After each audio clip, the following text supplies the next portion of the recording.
ニコンさん以外で使ってみたいカメラメーカーってありますか？そうですね、富士フィルムさんとか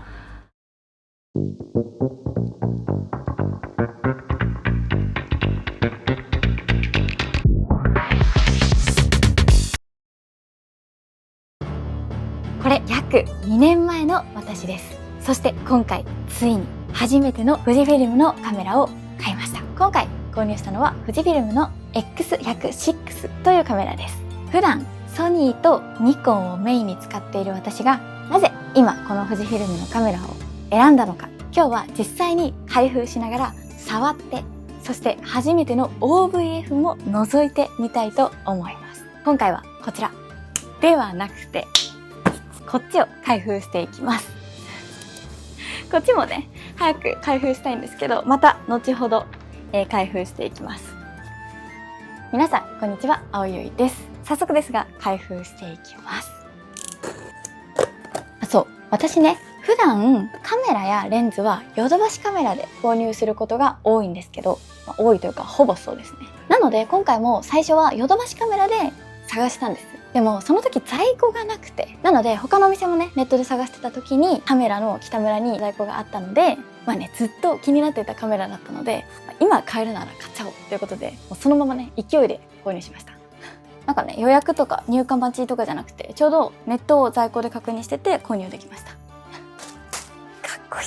はいはいはいはいはいはい。箱にも書いてありますが、富士フィルムの X100VI というカメラになります。でね、こちらカラー展開が2色あるんですけど、今回はブラックを選びました。っていうか富士フィルムのカメラ自体を購入するのが今回が初めてなので、めちゃくちゃ楽しみですね。そして、普段使ってるソニーとかニコンとは明らかに雰囲気が違いますね。なんかすごい新鮮です。では実際に開けます。説明書だったりとか、これなんだ、バッテリーも入ってるわ。そして本体が入ってます。結構重たいかも。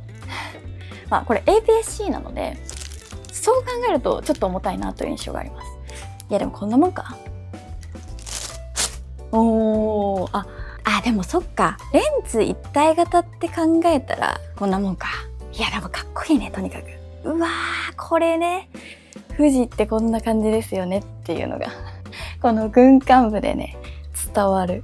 もう早くここ開けたいし、覗きたいし、やりたいこといっぱいあるんですけど、ちょっと今回ねモニターに貼るシールとか、あとこういったもの、スモールリーグのフィルターなども、合わせて購入しました。あとこれね、じゃん、サムレストはい、こういったあたりもつけつつ、やっていきたいと思います。嬉しいですね。はい、それではこちらのモニターにシールを貼りたいと思います。はい、今保護フィルム貼り終えました。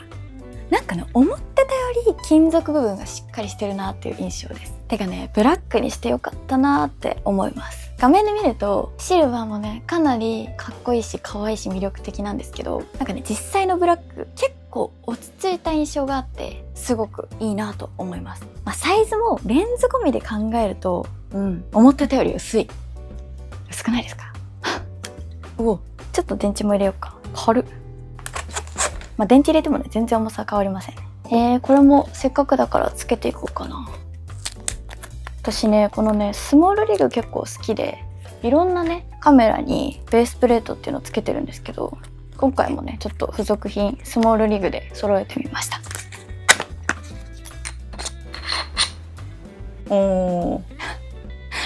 かわいいな。はい、じゃあ次サムレスト。そう、シャッターレリースも入ってるの最高なんだけど、このカスタムしていく時間ってめっちゃ楽しくないですか？もちろんそのままを楽しむっていうのもいいんですけど、なんかパーツ組み替えると自分だけのカメラって感じがして良くないですか？はい、いいね。めっちゃ持ちやすくなった。ここに今サムレストって言って親指の引っかかりをつけたので、かなり持ちやすくなりましたね。いいかもいいかも。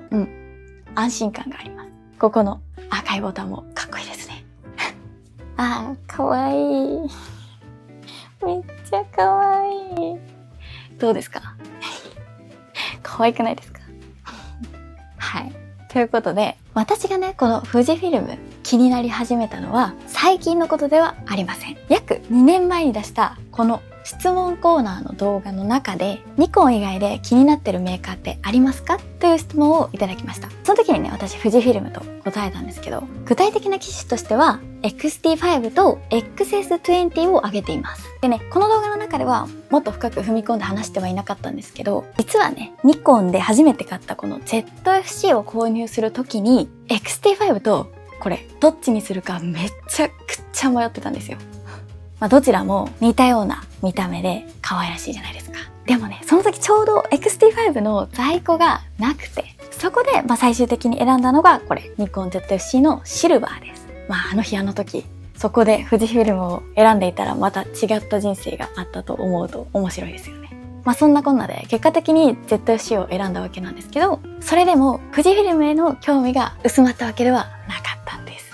特に富士フィルムの独自の色作りっていうのはずっと気になっていて、いつか自分でもちゃんと使ってみたいなっていう気持ちはずっとありました。なので今回気になっていた富士フィルムをようやく自分のカメラとして迎え入れられたことになります。当時ね XT5 購入検討してた時はシルバー買おうかなと思ってたんですけど、さっきお見せしたこのね ZFC でシルバー買ったので、今回はねあえてブラックにしてみました。この ZFC もそうなんですけど、やっぱりねこのクラシカルな見た目っていうのが好きで、こういうデザインのカメラ私気に入ってるんですよ。もう一個クラシカルで言うと、はい ZF というカメラがあるんですけど、富士のブラックはねすごく落ち着いていますね。かっこよさもあり、ちょっと凛とした感じの佇まい、結構気に入りましたではなぜ今回いろんなカメラがある中でこのX100VI を選んだのか。一番大きな理由は X100VI がレンズ一体型だからです。どういうことって思った方いますか？私ね今メインでソニーとニコンを使ってるんですね。でここに仮にね富士フィルムのレンズ交換式のカメラが来るとどうなるかわかりますか？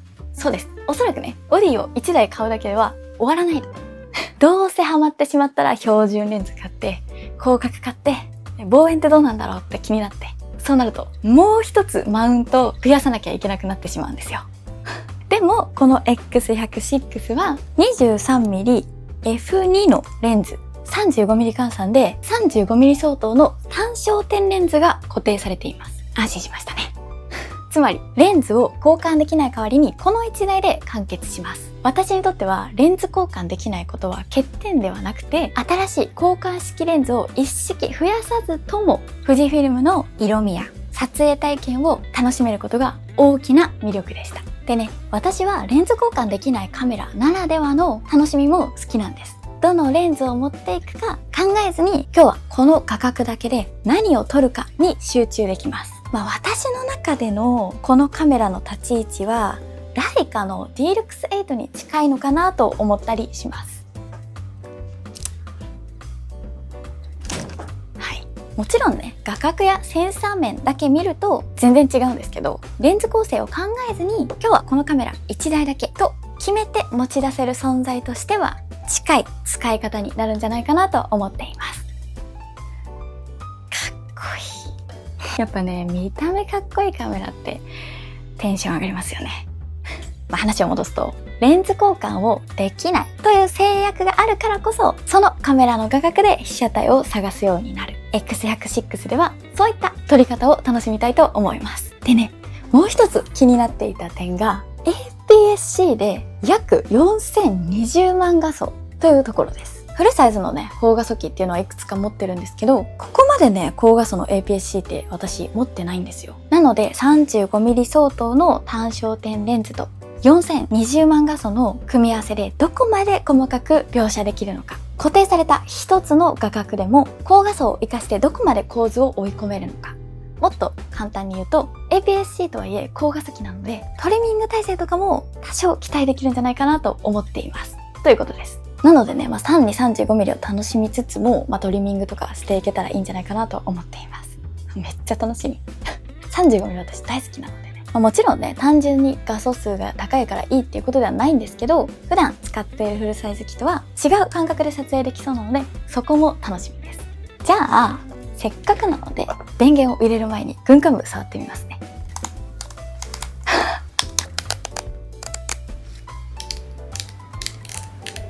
やっぱいいね、この軍艦部。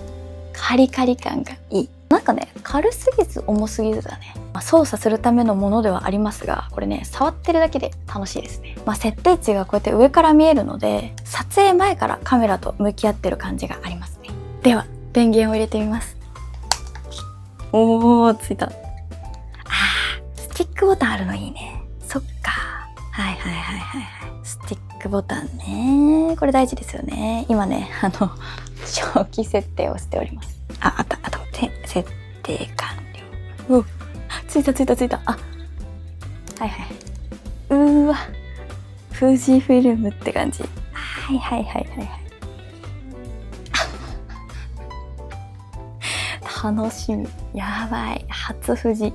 ちょっと覗いてみますか。あれ？なんだろう？なんか、いつもよりね、覗いた感じがクリアですね。なんだろう？視力検査の時みたいな感じ。なんかね、クリアっていうよりもはや直接見てるみたいな。そんな感じ。今 OVF なのか。そうだ、OVF と EVF を切り替えられるんですよね、このカメラ。なので映像を見てるんじゃなくて、光学ファインダーから直接見てるんですね。うわー、面白い。だってレンズ見えるもん。覗いた時に、ここにレンズが見える。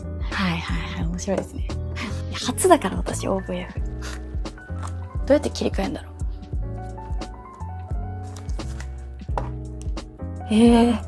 かっこいい。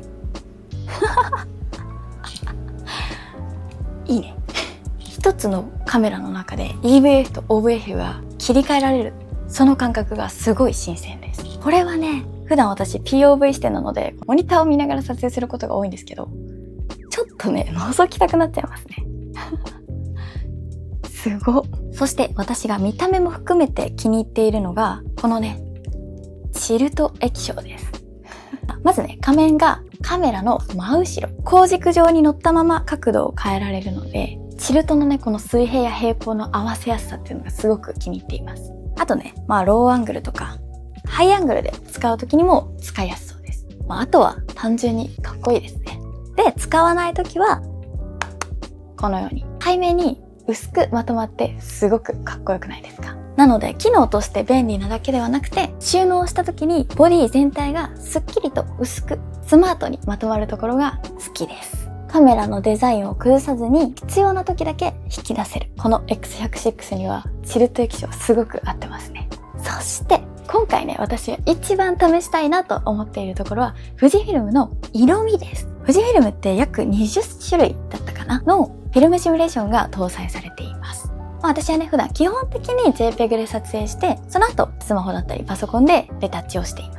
なのでカメラが最初に作る色と自分でレタッチで仕上げる色、その両方を見ながら写真を作っています。これはね、あくまで私がそれぞれのメーカーのカメラを使ってきて思ったことですが、ニコンでは被写体が本来持っている色や光そのものの美しさを知りました。ソニーでは撮影時の設定やレタッチも含めて自分で絵を作っていく楽しさを知りました。では、色作りに強い個性を持っている富士フィルムを使うことで私は何を感じるのか、富士フィルムが作った色をそのまま楽しむのか、いつものようにレタッチソフトで編集した時自分の写真がどう変わるのか、反対に自分のレタッチを加えることで富士フィルムらしさはどこまで残るのか、このカメラを使いながらどう変化するのかを見ていきたいと思っています。やっぱりね、写真って何を撮るかもすごく大事なんですけど、それと同じくらいどの色で残すかっていうところもすごく大事だと思っています。なので、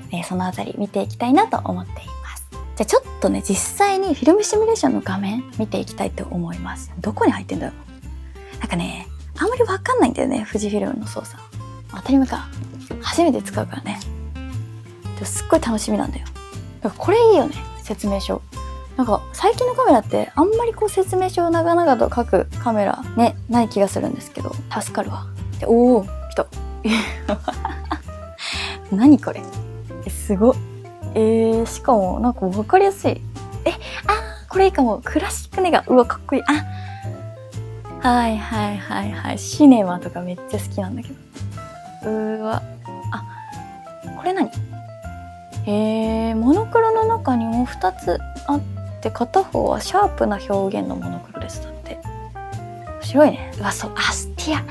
そう、本当にね、富士フイルム気になりすぎて、最初、在庫あったのが ZFC だったので、こっち買ったとか、シャッター音が好きでこれにしたっていう経緯はあるんですけど、この中にカスタムで入れられる色があって、そこにわざわざアスティアに近い色を取り込んだんですよ。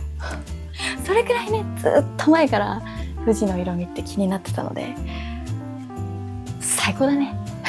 やっと手にできた感じがあって、もうね、嬉しい。はい。ということでね、今日は室内でちょっといじってみたり、画面を確認してみただけですけど、やっぱね、節々に富士らしさを感じて嬉しいです。ただ、今後の動画の中では実際に外に持ち出して、被写体を撮りながら、このね、X100VIの良さだったりを体感していきたいと思います。今回はね、開封が中心というところで、加湿やオートフォーカス、実際の操作感までは突き詰めませんでしたが、次回以降ね、今後の動画の中で X100VI を実際に外に持ち出して POV 撮影と作例をお見せしたいと思います。普段ソニーやニコンを使っている私が初めての富士フイルムのカメラを使って何を感じるのか、このカメラ自体のいいところや富士フイルムの色を使ってみて初めて分かったことなどもお伝えできればなと思います。ちなみにね、富士フイルム使われてる方いますか？ぜひね、富士を使っている方はお気に入りのフィルムシミュレーションがあったらコメントで教えてください。ということで今回は新しく購入した富士フイルムの X100VI、こちらを開封しながらずっと前から気になっていた富士フイルムをなぜ今選んだのかについてお話ししました。ぜひ今後の作例もお楽しみください。最後まで動画をご覧いただきありがとうございます。私ね、ほんとメインでソニーとニコンを使ってはいるんですけど、それだけじゃなくてハッセルブラッド、ライカ、そして今回初の富士フイルムといろんなメーカーを使って楽しんでいます。なので私が運営している青い彗星というコミュニティがあるんですけど、そのコミュニティ内でも本当にみんないろんなメーカーを使われている方がいらっしゃいます。もちろんね、富士フイルムを持っている方もいらっしゃいますし、この X100VI を持っている方もいらっしゃいます。なのでメーカーの垣根を越えてお楽しみいただけるコミュニティとなっています。なんでかっていうと、毎週土曜日に行っている水星限定の YouTube ライブ。その中でも基本的に写真の構図解説や被写体の見つけ方、撮り方にフォーカスした内容を取り上げています。なので、もちろん機材あっての写真ではあるんですけど、機材関係なく写真や被写体探し、撮り方にフォーカスしたコミュニティとなっています。なので、ぜひ気になる方がいたらそちらも覗いてみてください。YouTube の概要欄にリンクは掲載してあります。それでは、本日の動画はこの辺りで終了となります。最後まで動画をご覧いただきありがとうございます。では、また次の動画でお会いしましょう。